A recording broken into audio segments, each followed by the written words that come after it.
고위공직자 지금 후보자들 모습이 과거에 비해서 많이 바뀌었습니다. 김동연 경제부총리 후보자도 오늘 나올 때 보니까 백팩을 메고 한 손에는 커피가 들려 있었던데요. 그렇죠. 약간은 자유분방한 모습 같이도 보이고 그죠. 네. 그리고 또 별 가식이 없거나 꾸밈이 없어서 좀 자신감이 넘치는 모습인지 네. 이런 느낌을 많이 받았습니다. 특히 이제 강경화 그 외교장관 후보자 같은 게 머리 염색도 하지 않았고 네. 화장기도 거의 없지 않습니까? 이제 이런 것은 뭐 유엔이나 미국에서의 근무 경험에서의 분위기도 반영됐겠지만은 자신의 삶과 실력에 대한 자신감의 발로가 아닌가.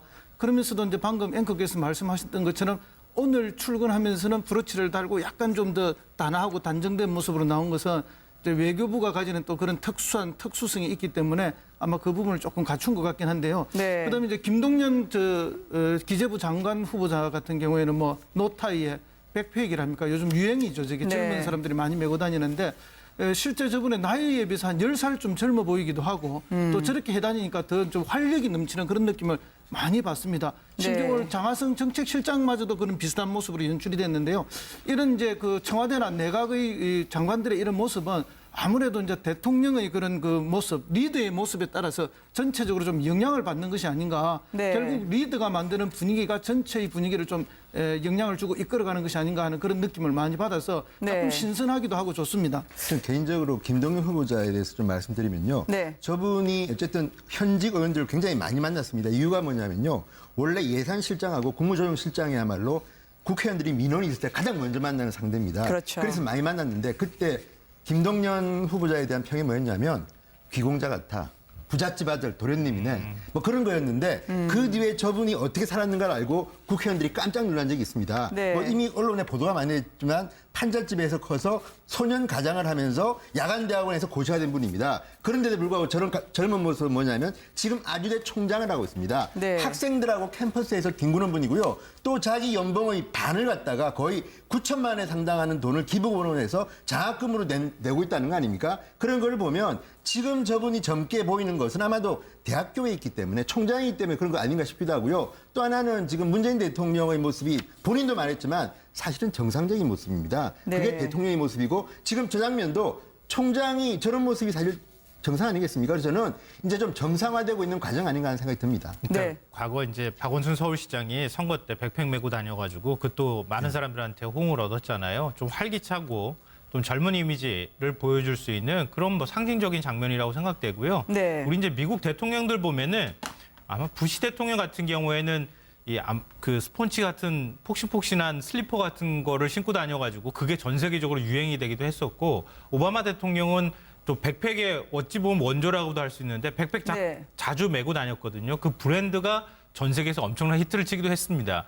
그러니까 대통령이 뭐 어떤 패션을 가지고 있느냐 이것도 중요하지만 네. 그 대통령의 이미지가 그 패션에 더 치워졌을 때 그 대통령을 닮고 싶어하는 사람들이 그 패션을 좀 더 소비하는 이런 현상들이 나타나는 거거든요. 네. 그러니까 지금 이렇게 활기찬 모습을 보이더라도 나중에 아마 정책을 잘하고 정치를 잘하면 저것도 큰 유행이 되지 않을까 그런 생각이 듭니다. 젊고 일하는 이미지로 달라지고 있는 것 같아요. 자꾸 옛날 생각하면 안 되긴 하는데 이 언덕길에 자전거 타고 세월호 일보를 관저로 날렀던 그 불통의 이미지와 비교가 되면 안 될 것 같은데요. 양복의 백팩, 노타이예요. 오늘 광화문 광장에도 보면 오후에 난데없이 파란 컨테이너가 들어섰습니다. 아니 이 파란 컨테이너 정체가 뭘까 했더니 국민들이 채워주세요. 이 정책 건의를 하는 광화문 1번가가 저렇게 손에 잡히게 들어왔네요. 예. 강화문 1번가는 이제 지금 그 국정기획위원회 안에 이제 별도로 네. 이제 국민과의 직접 소통 인수위원회 격이죠? 네. 받기 위한 하나의 이제 기구인데 온, 오프라인 두 가지로 이제 운영이 됩니다.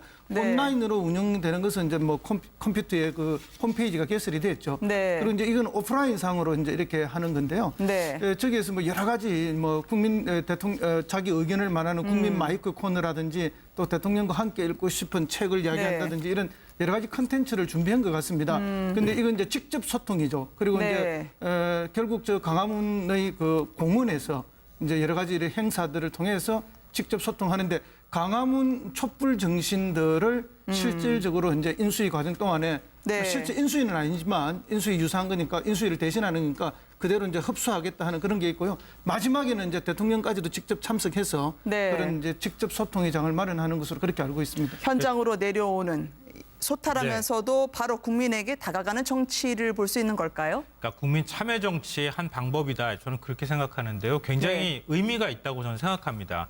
왜냐하면 대통령이나 정부를 한번 대통령을 선출하고 정부를 구성하면 5년 동안 국민의 목소리를 듣든지 안 듣든지 그거는 네. 곧 대통령의 의지나 정부의 의지처럼 받아들여졌습니다. 그러니까 국민은 국민의 선택이나 국민의 목소리를 전달할 방법이 별로 마땅치가 않았거든요. 네. 근데 저런 방식으로 국민들이 어떤 의안이라든가 국민들의 정책이나 이런 것들을 제안하고 그걸 또 정부가 적극적으로 수용하는 거 일종의 이제 참여 정치의 한 방법이다. 네. 그리고 지금 우리가 가지고 있는 이 대의민주주의 체제의 어떤 구멍이라든가 이런 허점들을 메워줄 수 있는 방법이기 때문에 이런 전 세계에서 이런 방식들을 많이 선택하는데요. 최근에 스위스에서 국민투표를 통해서 원전을 이제 우리 없애겠다, 네. 탈원전하겠다 이렇게 선언을 하지 않았습니까? 그것도 역시 선거 기간이 아닌데 국민들한테 투표를 통해서 물어보는 겁니다.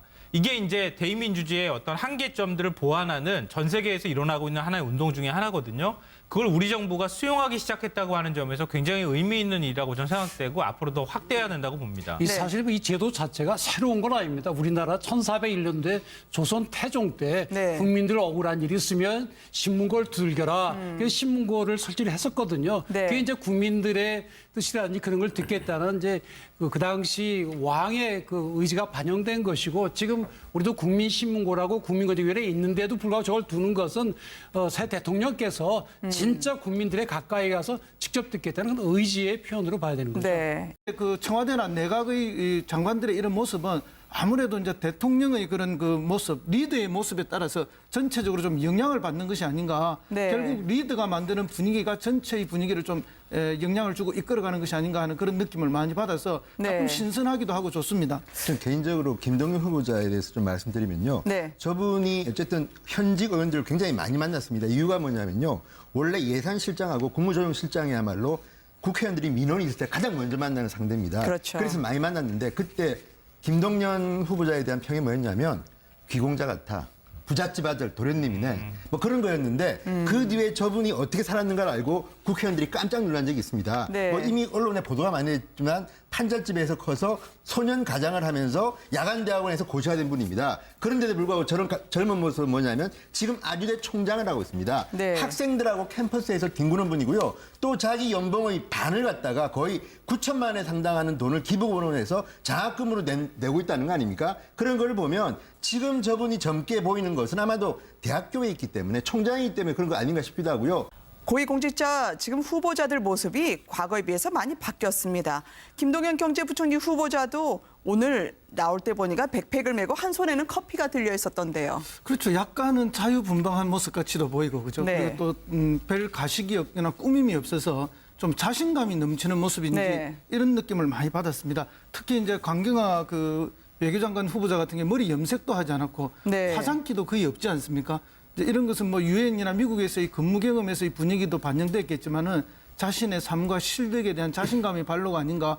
그러면서도 이제 방금 앵커께서 말씀하셨던 것처럼 오늘 출근하면서는 브로치를 달고 약간 좀 더 단아하고 단정된 모습으로 나온 것은 이제 외교부가 가지는 또 그런 특수성이 있기 때문에 아마 그 부분을 조금 갖춘 것 같긴 한데요. 네. 그다음에 이제 김동연 기재부 장관 후보자 같은 경우에는 뭐 노타이에 백팩이랍니까? 요즘 유행이죠. 저게 네. 젊은 사람들이 많이 메고 다니는데 실제 저분의 나이에 비해서 한 10살 좀 젊어 보이기도 하고 또 저렇게 해다니니까 더 좀 활력이 넘치는 그런 느낌을 많이 받습니다. 심지어 네. 오늘 장하성 정책실장마저도 그런 비슷한 모습으로 연출이 됐는데요.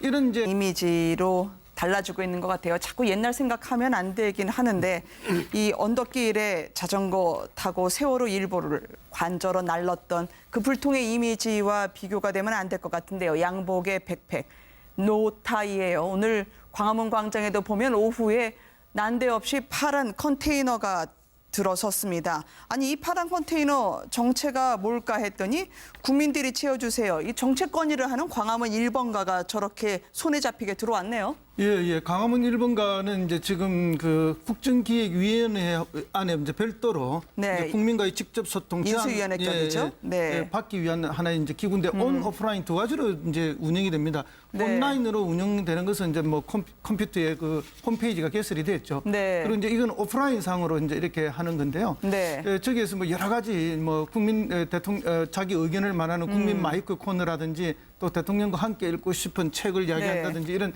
여러 가지 컨텐츠를 준비한 것 같습니다. 근데 이건 이제 직접 소통이죠. 그리고 네. 이제 결국 저 강화문의 그 공원에서 이제 여러 가지 이런 행사들을 통 또 하나는 지금 문재인 대통령의 모습이 본인도 말했지만 사실은 정상적인 모습입니다. 네. 그게 대통령의 모습이고 지금 저 장면도 총장이 저런 모습이 사실 정상 아니겠습니까? 그래서 저는 이제 좀 정상화되고 있는 과정 아닌가 하는 생각이 듭니다. 네. 과거 이제 박원순 서울시장이 선거 때 백팩 메고 다녀가지고 그것도 많은 사람들한테 호응을 얻었잖아요. 좀 활기차고 좀 젊은 이미지를 보여줄 수 있는 그런 뭐 상징적인 장면이라고 생각되고요. 네. 우리 이제 미국 대통령들 보면은 아마 부시 대통령 같은 경우에는 그 스폰지 같은 폭신폭신한 슬리퍼 같은 거를 신고 다녀가지고 그게 전 세계적으로 유행이 되기도 했었고 오바마 대통령은 또 백팩의 어찌 보면 원조라고도 할 수 있는데 백팩 네. 자주 메고 다녔거든요. 그 브랜드가 전 세계에서 엄청난 히트를 치기도 했습니다.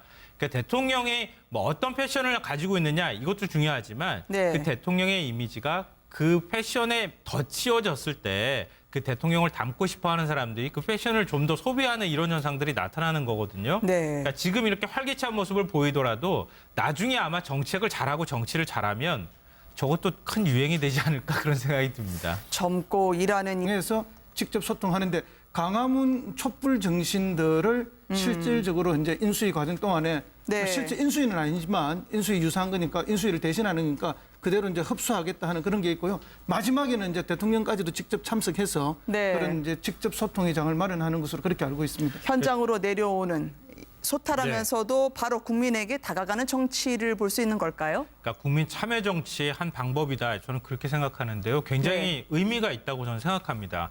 왜냐하면 대통령이나 정부를 한번 그 대통령을 선출하고 정부를 구성하면 5년 동안 국민의 목소리를 듣든지 안 듣든지 그거는 네. 곧 대통령의 의지나 정부의 의지처럼 받아들여졌습니다. 그러니까 국민은 국민의 선택이나 국민의 목소리를 전달할 방법이 별로 마땅치가 않았거든요. 네. 근데 저런 방식으로 국민들이 어떤 의안이라든가 국민들의 정책이나 이런 것들을 제안하고 그걸 또 정부가 적극적으로 수용하는 거 일종의 이제 참여 정치의 한 방법이다. 네. 그리고 지금 우리가 가지고 있는 이 대의민주주의 체제의 어떤 그 구멍이라든가 이런 허점들을 메워줄 수 있는 방법이기 때문에 이런 전 세계에서 이런 방식들을 많이 선택하는